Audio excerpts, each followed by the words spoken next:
Guys, kamusta na kayo? Ayan. Naniniwala ba kayo na God is our provider? Ayan. Dapat kayo maniwala dahil ayan. Binigay lang sa akin to libre. Kasi naniniwala ako God is my provider. Ayan. Binigay naman sa akin ng Lord. Ayan. Binigay sa akin. Blessings. Ayan. Napakalaking chichirya, guys. Yummy.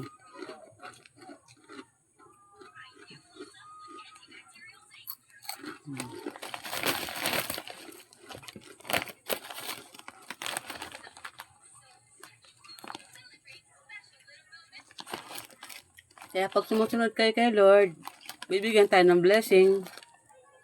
Ayan. Thank you, Lord.